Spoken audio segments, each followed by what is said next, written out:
Good morning, friends. Today we discuss about unit number 6 reproduction, chapter number 1 reproduction in organisms. So today topic cover is lifespan.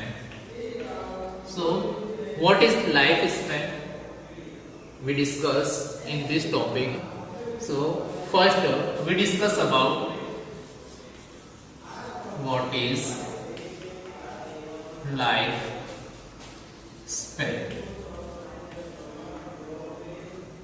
What is lifespan or definition of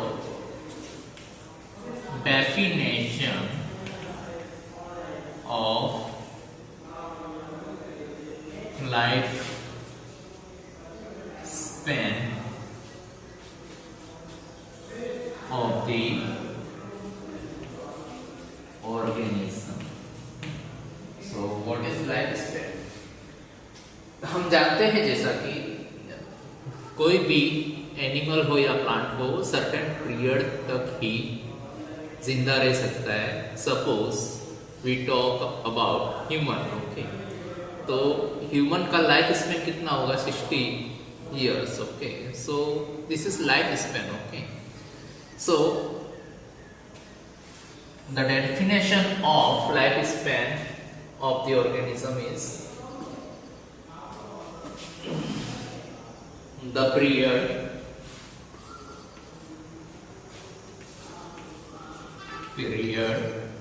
from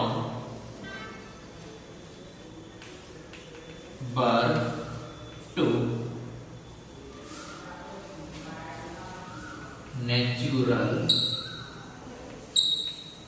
death of an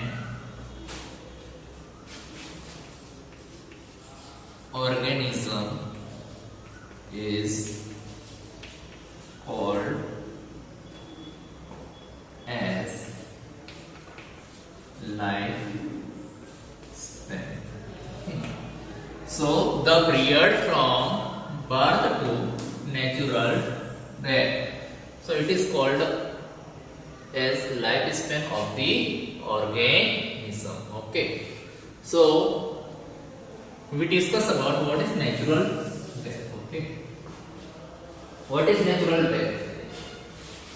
ऐसा नहीं है किसी व्यक्ति का accident हो गया और वो मर गया सपोज 20 इयर्स के एज के अंदर, तो हम ऐसा नहीं बोल सकते उसका लाइफ स्पैन कि ह्यूमन का लाइफ स्पैन 20 इयर्स था उसका. ओके, हम यहाँ पे इस खास याद रखिए हम नेचुरल डेथ के बारे में बात कर रहे हैं. What is natural death? Okay, natural death के बारे में बात कर रहे हैं. Okay, so what is natural death? जैसे कि हम सब जानते हैं कि कोई भी लिविंग ऑर्गेनिज्म होगा, लिविंग ऑर्गेनिज्म, इसको हम 3 फेजेस में डिवाइड करेंगे. 3 फेजेस के अंदर डिवाइड करेंगे. फर्स्ट फेज होता है वो है juvenile phase. Okay, juvenile phase. Second phase है, इसको बोलेंगे हम reproductive phase. Okay, and third phase जो होगा वो होगा ओल्ड एजिंग. ओके, इसको सेनेशंस भी बोल सकते हो और ओल्ड एजिंग भी बोल सकते हैं. Senescence. Okay, so what is juvenile phase? So ये होगा वो before reproductive phase. Reproductive phase के जो बिफोर रिप्रोडक्टिव फेज मतलब ये रिप्रोडक्टिव फेज से पहले का जो फेज होगा ऑर्गेनिजम्स के अंदर उसको हम बोलेंगे जुवेनाइल फेज. ओके, इसमें क्या होगा? इसमें ऑर्गेनिज्म का ग्रोथ होगा और ये डेवलप करेगा रिप्रोडक्टिव फेज के लिए तैयार होगा, डेवलप करेंगे उसके ऑर्गन्स वगैरह, जैसे रिप्रोडक्टिव फेज के ऑर्गन्स इसको डेवलप करेगा। ओके, मतलब इसका ग्रोथ होगा, ये सारा होगा जुवेनाइल फेज के अंदर। ओके, तो ये याद रखना कि बिफोर रिप्रोडक्टिव फेज के पहले, रिप्रोडक्टिव फेज के पहले जो फेज देखने को मिलता है उसको जुवेनाइल फेज बोलते हैं। इसके बाद रिप्रोडक्टिव फेज में क्या होगा, कोई भी ऑर्गेनिज्म वो एबल होगा प्रोड्यूस दियर प्रोजेनी। ओके, तो इसके अंदर गैमेट फॉर्मेशन की शुरुआत होगी, जैसे मेल गैमेट और फीमेल गैमेट प्रोड्यूस होंगे और रिप्रोड्यूस करके वो नया ऑर्गेनिज्म प्रोड्यूस कर सकते हैं। ओके, तो उस फेज को हम बोलेंगे रिप्रोडक्टिव फेज। ओके, यहाँ पे हम बोलेंगे प्रोड्यूस न्यू प्रोजेनी। ओके, तो न्यू प्रोजेनी प्रोड्यूस करने के लिए वो इनेबल होगा। ओके, इतना याद रखना। अब हम ओल्ड एज की बात करें या सेनेसेंस की बात करें, तो दोस्तों यहाँ पे खास एक चीज याद रखना कि जुवेनाइल फेज के अंदर, यहाँ पे समझ लेते हैं, जुवेनाइल फेज के अंदर क्या होगा,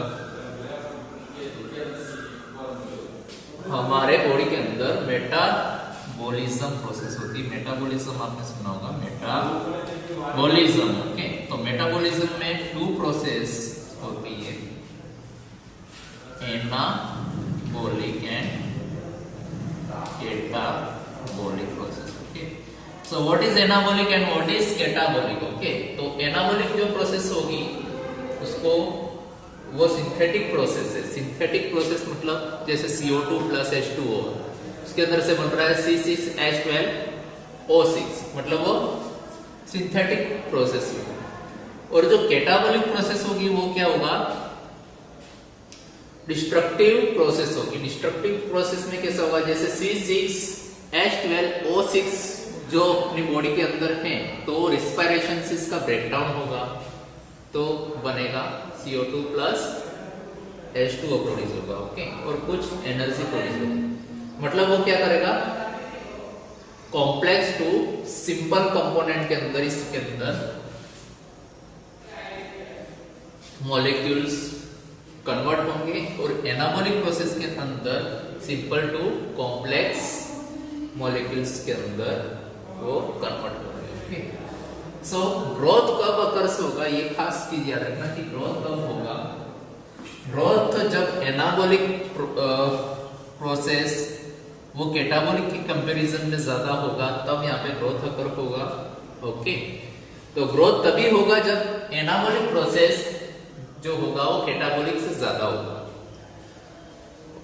और यहाँ पे कब ग्रोथ होगा ऑर्गेनिजम्स के अंदर, और जो ग्रोथ देखने को मिलेगा वो जुवेनाइल फेज के अंदर देखने को मिलेगा। ओके, तो मोस्टली मतलब सबसे ज्यादा ग्रोथ जो होता है वो जुवेनाइल फेज के अंदर ही होता है, फिर रिप्रोडक्टिव फेज आएगा। और ओल्ड एजिंग, अपने ओल्ड एजिंग की बात करें तो ओल्ड एजिंग कब होगा, जब ऑर्गेनिजम्स के अंदर कैटाबॉलिक प्रोसेस हायर होगी कंपेयर टू एनाबॉलिक प्रोसेस। तो जो अपनी बॉडी के अंदर कैटाबॉलिक प्रोसेस ज्यादा होने से जो ऑर्गेनिज्म है वो डिस्ट्रक्टिव प्रोसेस बढ़ जाएगा अपनी बॉडी के अंदर, तो उसका जो मैकेनिज्म है वर्किंग का वो लो हो जाएगा। ओके, तो लो होने से क्या होगा, ऑर्गन्स जो होगा उसका वर्किंग कम हो जाएगा और उसका परमानेंटली सिसेशन हो जाएगा। Okay, permanently cessation of living. Okay, तो यहाँ पे लिख रहा हूं परमानेंट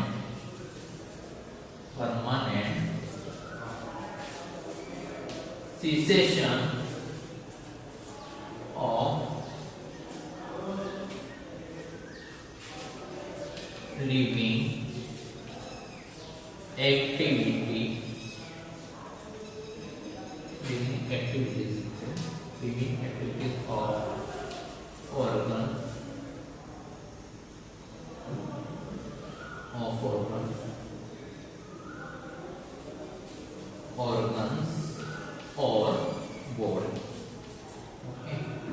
तो ये जो लीड करेगा वो डेथ को लीड करेगा। ओके, डेथ जो यहाँ पे जो डेथ होगी वो नेचुरल डेथ होगी। तो डेथ कैसे होगी? ओल्ड एजिंग जो होगा, ओल्ड एजिंग मतलब कैटाबोलिक प्रोसेस एनाबोलिक की कंपैरिजन में हायर होगा, तो बॉडी के अंदर डिस्ट्रक्शन होना शुरू होगा।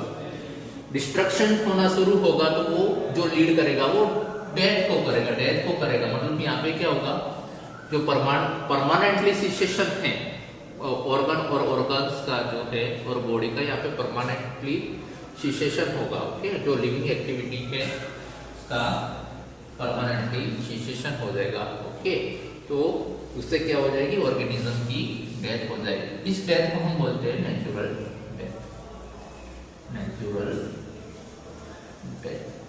आई होप कि आप समझ गए होंगे कि what is natural death. Okay, birth तो आपको पता ही है। ओके, सो हम यहाँ पे ये डेफिनेशन को समझा सकते हैं। The period from birth to natural death of an organism is called as life span.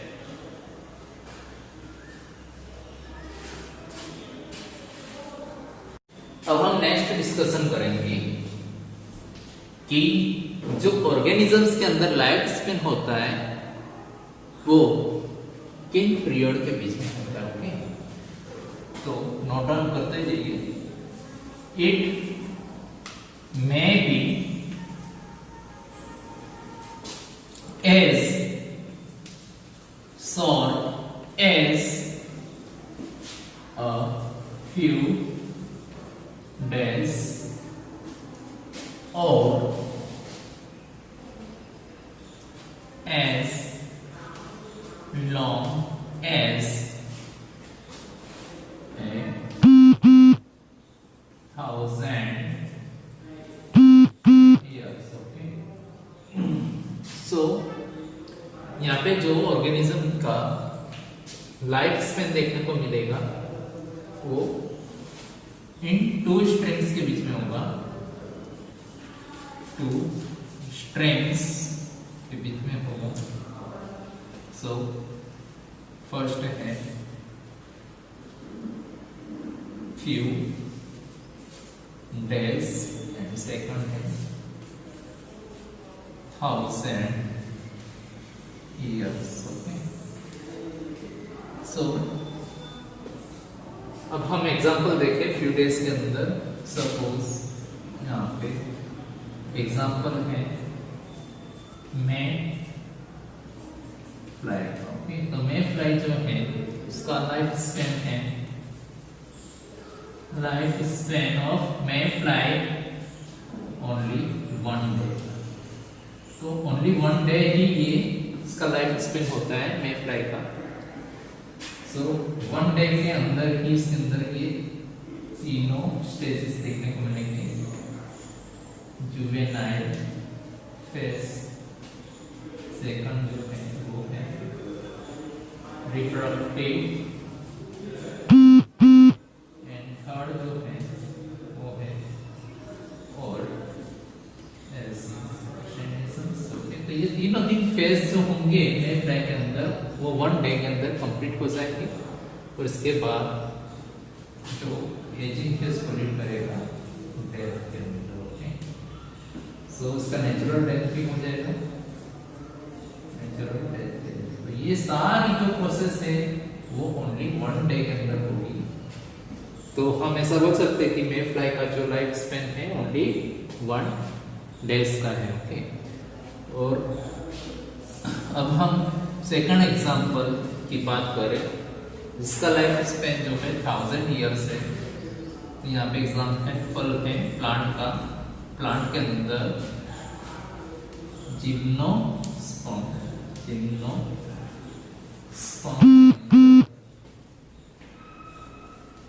सिक्वोया tree जो है। ओके, सिक्वोया ट्री जो होता है इसको मैक्सिकन ट्री भी बोलते हैं। तुम पढ़ चुके हो 11th साइंस के अंदर, जो प्लांट क्लासिफिकेशन के अंदर आपने सिक्वोया का नाम देखा होगा। तो ये जो प्लांट है वो टॉलेस्ट प्लांट है वर्ल्ड का। इन जिम्नोस्पर्म के अंदर जो टॉलेस्ट प्लांट है पूरे वर्ल्ड में वो सिक्वोया ट्री है। ओके, अब इसका जो लाइफ स्पैन पीरियड है, लाइफ स्पैन पीरियड जो है सिक्वोया का वो 4000 ईयर्स का है। Okay, 4000 years. ओके, मतलब इसके अंदर जो ये तीनों की स्टेज हैं, जुवेनाइल, रिप्रोडक्टिव और ओल्ड एज। ओके, ये तीनों तीन स्टेज जो होगा वो कंप्लीट होगा 4000 ईयर्स के अंदर। मतलब हम ऐसा कह सकते हैं कि कुछ ऑर्गेनिज्म का यहाँ पे लाइफ स्पेन जो होगा वो फ्यू डे का होगा, फ्यू डेज का होगा या फ्यू ईयर का हो सकता है, और कुछ ऑर्गेनिज्म का जो लाइफ स्पेन होगा वो 1000 ईयर्स का होता है। मतलब ये टू स्ट्रिंग्स के बीच में most of the living organisms का लाइफ स्पेन होता है। ओके, लाइफ स्पेन जो होगा वो इन टू स्ट्रिंग्स के बीच में होगा। मतलब फ्यू डेज भी हो सकता है और 1000 ईयर्स भी हो सकता है। सो प्लीज ये नोट डाउन कर ले।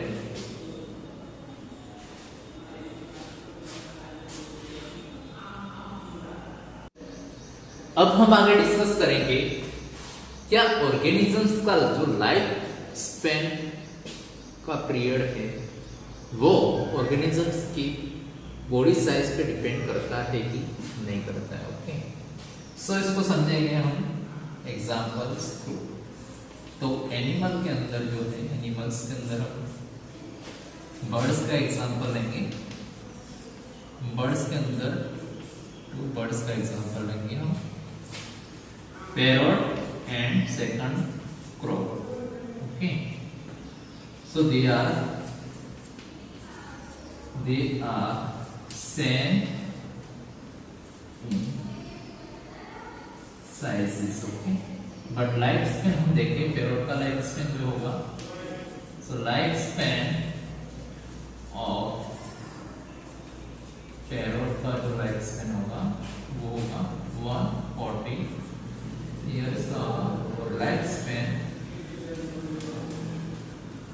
ऑफ क्रो, तो लाइफ स्पैन ऑफ क्रो होगा वो ओनली 50 ईयर्स होगा। तो हम देख सकते हैं कि यहाँ पे जो लाइफ स्पैन है क्रो और पैरट का, इसके अंदर ह्यूज वेरिएशन है। ओके, सो ह्यूज वेरिएशन, लेकिन जो साइज है, बॉडी का साइज है वो सेम है। ओके, और दूसरा एग्जांपल हम देखें प्लांट्स का। तो प्लांट्स के अंदर mango tree and second example है पीपल ट्री। तो they are same in sizes but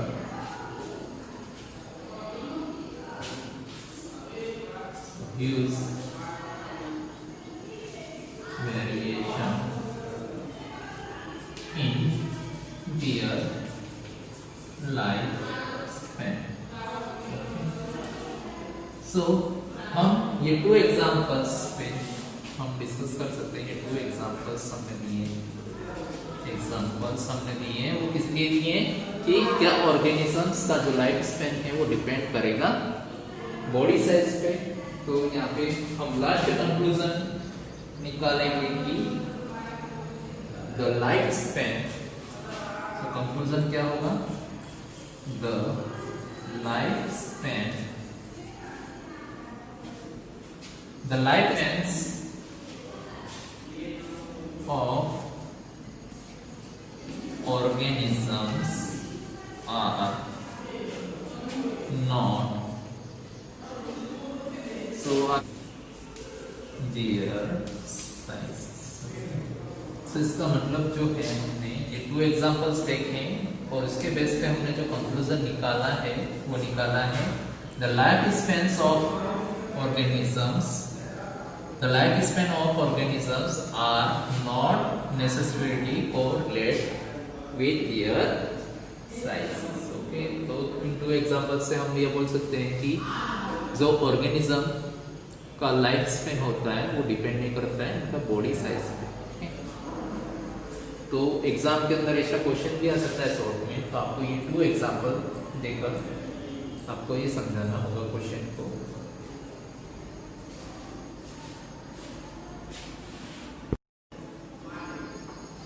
अब हम आगे डिस्कस करेंगे no individual organism is immortal, so the death of every organism is certainty. तो यहाँ पे कुछ एक्सेप्शन केस भी हैं, जैसे कि हम देख सकते हैं कोई भी लिविंग ऑर्गेनिज्म होगा उसका डेथ निश्चित है। ओके, उसका डेथ कुछ पीरियड के बाद उसका डेथ होता ही है, लेकिन यहाँ पे एक एक्सेप्शन केस जो है आपकी एनसीईआरटी बुक के अंदर दिया है, एक्सेप्शन केसेस जो दिया है कि सिंगल सेल ऑर्गेनिजम्स जो है सिंगल सेल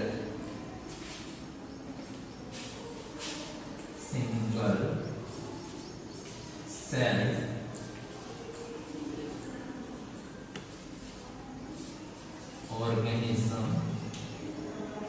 जो है उसका नेचुरल डेथ नहीं होता है, तो no natural death, so no natural death occurs in single cell organism. Okay, so ये एक्सेप्शन केस है। अब इसको हम समझेंगे कि सिंगल सेल ऑर्गेनिज्म का नेचुरल डेथ क्यों पॉसिबल नहीं है। कभी कभी क्वेश्चन भी आ सकता है ऐसे शॉर्ट में कि नेचुरल डेथ जो होता है सिंगल सेल ऑर्गेनिज्म का क्यों होता नहीं है। ओके, तो इसको हम समझेंगे एक एग्जांपल से। जैसे एग्जांपल में हम लेंगे अमीबा। तो आप सभी जानते हैं जैसे कि अमीबा जो है वो सिंगल सेल ऑर्गेनिज्म है। ओके, अब यहाँ पे ध्यान देना कि जो अमीबा है वो सिंगल सेल ऑर्गेनिज्म है, सिंगल सेल ऑर्गेनिज्म। अब ये जो है वो पेरेंट एनिमल है, पेरेंट एनिमल। अब इसका बाइनरी फिजन होगा, बाइनरी फिजन होगा। तो थ्रू बाइनरी फिजन ये रिप्रोडक्शन करेगा, थ्रू बाइनरी फिजन ये रिप्रोडक्शन करेगा एंड प्रोड्यूस करेगा 2 प्रोजेनी। ये 2 progeny produce 2 progeny.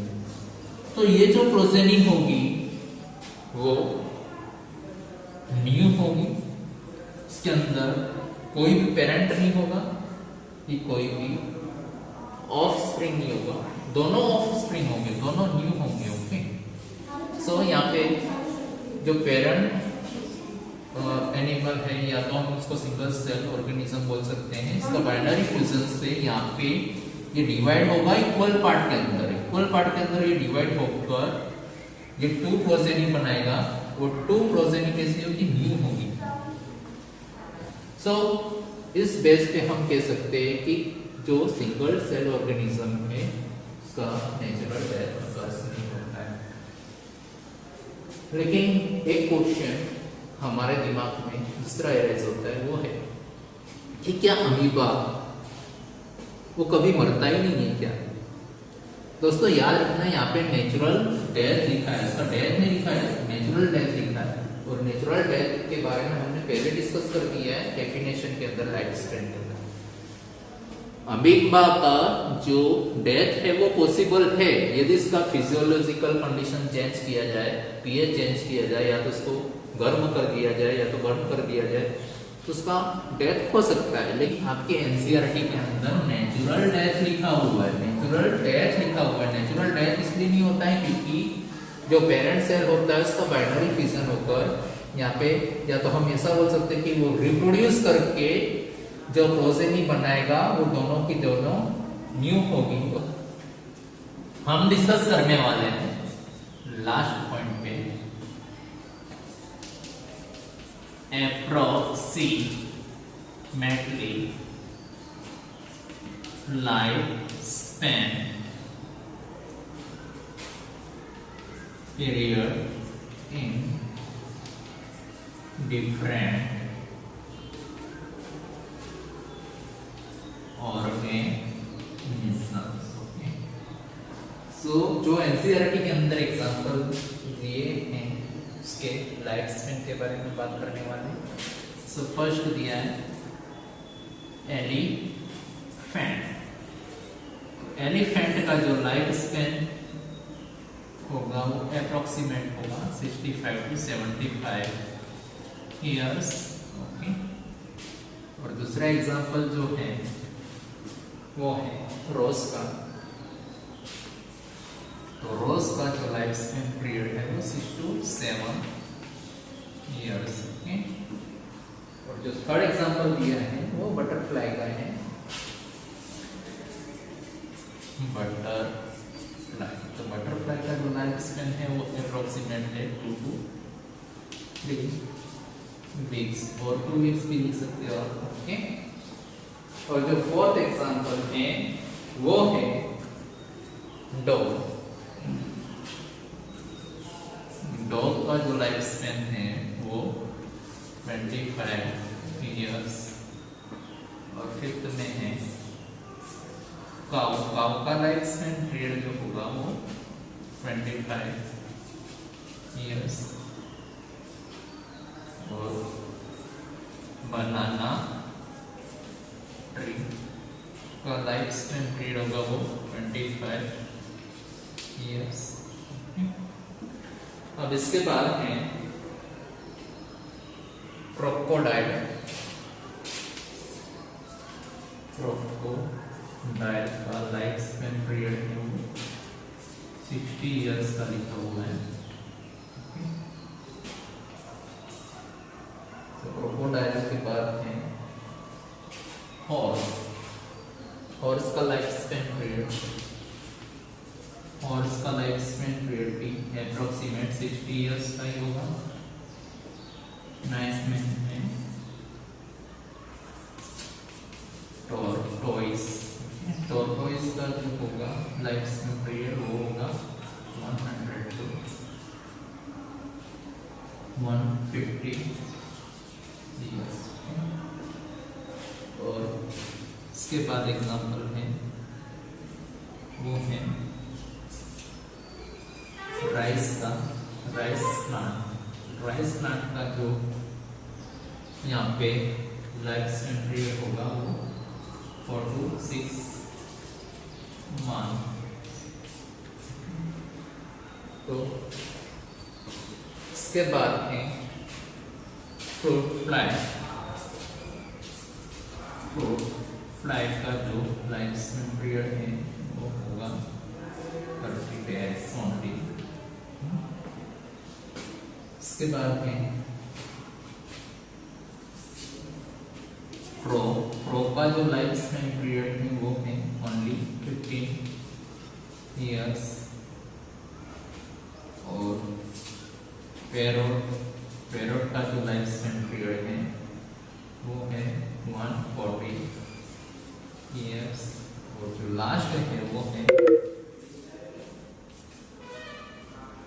Banyan tree का है, इसका जो लाइफ स्पैन पीरियड है वो है अप्रोक्सीमेटली 200 to 300 ईयर्स। सो ये सिर्फ एग्जांपल आपको याद रखने हैं, ओके। और ये एग्जांपल जो है वो अप्रोक्सीमेटली है, तो याद रखना। अब हम आगे डिस्कस करेंगे नेक्स्ट टॉपिक के अंदर रिप्रोडक्शन के बारे में। व्हाट इज रिप्रोडक्शन हम देखेंगे इसके अंदर, और फंक्शन ऑफ रिप्रोडक्शन हम देखेंगे, और types of reproduction asexual and sexual के बारे में हम डिस्कस करेंगे। Thank you.